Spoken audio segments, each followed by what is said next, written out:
Ja padelkunkista Jari, terve!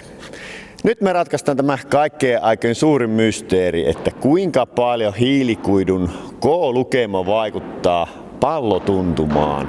Eli meillä on täällä nyt mailoja ja siellä löytyy 3K-hiilikuitusta, 12K-hiilikuitusta, 15K aluminisoitu hiilikuitu ja 24K-hiilikuidulla olevat mailat. Kaikki mailat on samanmuotoisia. Kaikki mailat painaa samaa verran, eli 350 grammaa. Kaikissa on tasapaino 25,5 senttiä aika tarkalleen noissa mailoissa. Kaikissa on EVA 30 ydin. Mitään muuta noissa mailoissa ei ole muutettu kuin tuo lyöntipinnan hiilikuitu. Ja semmonen vielä yksityiskohta, mikä viime videolla kerrottiin jo, että kaikissa mailoissa käytetään tasan samaa epoksin seossuhdetta. Eli sitäkään ei nyt tehdä sitten erilaisiksi noissa mailoissa. Millä voi vaikuttaa tosi paljon tuohon mailaan. Mutta otetaan tämmönen alkukierros. Ville Veikko, sinun veikkaus, mikä on kovin, mikä on pehmein? No minä vaikka, että pehmeä on ainakin tämä 24K.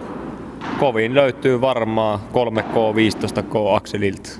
Eli 15K alu on sinun yllättäen? Kyllä. Noniin, entäs Alpo? No kovin lähetän 3K:sta ja pehmeän tuo 24. En lähde heittämään mitään ylimääräisiä. Ja sieltähän sitten Immo tulee meidän vieraaksi pitkästä aikaa, niin mitäs Immo sanoo? Komppaan kyllä täysin sama, että täällä kovin ja VVllä tuolla pehmeämmällä sitten. Eli 3K Immollakin ja 24K on pehmeä. Mitä luulette, miten musta hevonen tuo aluminisoitu 15K on tässä porukassa? En osaa sanoa yhtä mitään. Eli perinteinen aamuuni päällä. Kyllä. No ei mitään, me ei tätä nyt lähdetä teille enempää mietittämään. Tässä tulee hyvin lyhyitä klippejä tästä pallottelusta, pojat pelailee tossa, mutta se, että sen jälkeen otetaan niinku yhteenveto, että mikä se on totuus, mikä hiilikuitu lyöntipinnalla tuntuu kovimmalta, mikä tuntuu pehmeämmältä, kun muuten kaikki välineet on samanlaista. Sitten ei muuta kuin let's mennään testaamaan.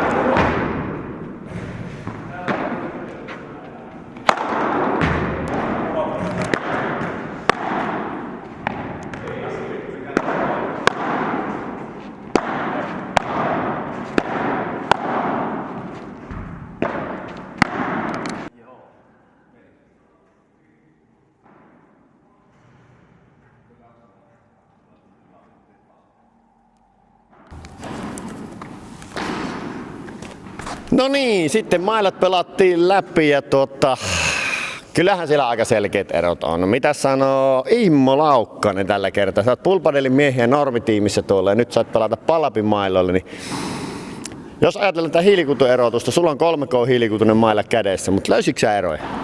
Kyllä mä löysin, että tää meni vähän niin kuin tuossa alussa puhuttiin, että kyllä tää oli se kovin yksilö näistä ja sitten tuolla VVllä oli taas se pehmosin. Että kyllä näissä niin kuin selkeä ero oli minun mielestä. Eli sinun rankingissa 3K on kovin pallotuntuma, 24K on pehmein pallotuntuma. Juu, näiden lyöntien perusteella niin juuri näin. No sitten Alpohan tietysti voidaan piinata aina vaikeimmilla kysymyksellä. Muuttuuko mailla vaikeammaksi, kun K-lukema on pienempi tai isompi? No ehkä huomaa sen pallon, että saako mitenkä saa vauhtia pallon. Et siinä ehkä huomaa sitä eroa. Ja kummalla saa enemmän pallon vauhtia? Kovemmalla maalla. Eli kummalla saa enemmän pallon vauhtia? Peruslyönneissä esimerkiksi. Muuttuuko pallonhallinta vaikeammaksi sitten, kun otetaan kovemmin tai pehmeämmin mailla? VV pääsee tähän vastaan. Kyllä muuttuu. Mä aloitin tällä 24K:lla, siitä mentiin ääripäähän 3K, niin huomattavasti hankalampi oli 3K:lla kyllä lyödä tuota palloa pehmeämmällä 24K:lla. Ja minä taas itse tähän voisin heittää tämmöisen, katsotaan yhtyykö nämä miehet, mutta se, että 3K-mailassa selkeästi sweet spottia on pienempi, kun sitten kun mentiin tuonne K-lukemassa ylöspäin, se joustaa enemmän. 24K:lla niin vaikeampi tehdä virheitä kuin 3K:lla, kun kaikki muut elementit oli mailassa nyt samoja. Mitä sanoo Alpo tähän? En osaa sanoa mitään. No onko Immolla tähän? Siis ihan samaa mieltä, että tällä 3K:lla esimerkiksi, niin tuossa kun löin, niin mietti, niin että kelle tämmöinen maila olisi hyvä, niin pitää olla aika taitava pelaaja, että pystyy tämmöisellä mailalla pelaamaan. Että oli niin kuin huomattavasti osumariippuvaisempi kuin esimerkiksi nämä muut mailat tässä, mitä meillä on. Että semmoinen huomio. Niin ja siis tähän lisätään tämä, että kun se on 3K, mutta kun siellä on nyt semmoinen keskikova EVA 30, jopa on vähän keskikartin yläpuolella se ytimen kovuus. Normaalisti 3K hiilikutsessa mailassa, niin siellä on tosi pehmeät ytimet. Jos te mietitte mailatekstejä, siellä lukee ultrasoftia ja kaikkea tämmöistä on 3K. Mutta sitten kun mennään näihin isomman koulukeman mailoihin, niin sitten siellä tullaan hardeihin aika nopeasti vastaan. Ja me tehtiin siuksivideokin tässä välissä. Niin siihenkin voi heittää pöydälle nyt. Että viime vuonna oli siuksilla se kuuluisa Phoenix Lite, niin se oli 3K hardi. Niin olihan se aika lautamailla. Oli se kyllä aika. Niin, ja nyt kun se oli 25 versiossa 12K, niin Alpokin sanoi, että tämähän on paljon mukavampi. Kyllä. Et kyllä tämä nyt on tämä fakta, että mysteeri on selvitetty, että 3K tuntuu kovimmalta pallon kanssa. Mutta kun se yhtälö ei ole niin yksinkertainen, koska sit valmistajat kikkailee näillä ytimillä, epoksiseossuhteilla. Kaikki nämä kun laitetaan balanssien kanssa sitten siihen yhteen, eihän tämä helpporasti ole asiakkaille, mutta niin tämä yleistietämys.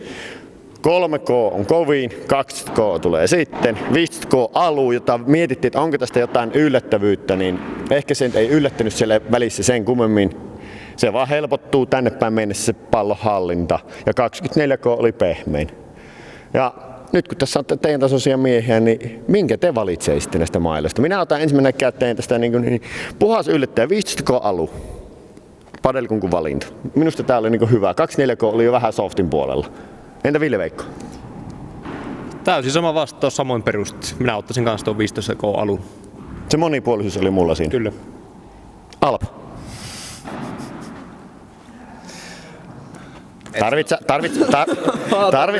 Mietintä ainoa Imma ottaa tässä välissä.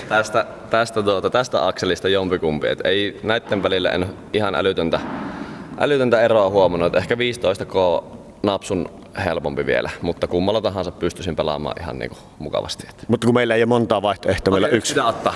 No sit mä sanon, se on ihan väärin muista, nykyisessä maailmassa on 12K, niin mennään sille. Kotiäpäin vähän veti. Ja nyt Alpo, nyt on mietintäaikaa ollut. Valintasi on. Uskalla olla erilainen nuori, jos tuntuu siltä. Tätä ei saa. Mä mietin tossa tämän 3K ja 12. Älä karkaa siis sinne. se oli kyllä toi meni. Se ei tuntunut kyllä hyvältä. Näistä se ei on. Te valitsitte tämän, niin Immo valitsi tämän, niin sitten on 2-2, kun mä valitsin tämän 12. Elikkä äänin 2-2. 15K alu ja 12K oli meidän valinnat, kun mailat on samanlaisia ja keskikovalla ytimellä. Ei mitään, tämä on nyt aika selkeä paketti. Kun mailoja ostatte, niin suosittelen edelleen, testatkaa ja käyttäkää sellaisia myyjiä, jotka on oikeasti nuo mailat testannut. Että jos noin katalogin perusteella myydään, niin ei edes Alpo ostaisi enää mailla. Näillä mennään. Ei muuta kuin seuraavan tarinan. Kiitoksia Immo Laukkanen. Ei, menikö se oikein? Meni. Alpo Kärkkäinen ja Ville-Veikko Korhonen ja ollaan tietysti PP Padel, joka on Kuopiossa. Ei muuta kuin seuraavan tarinan. Moro!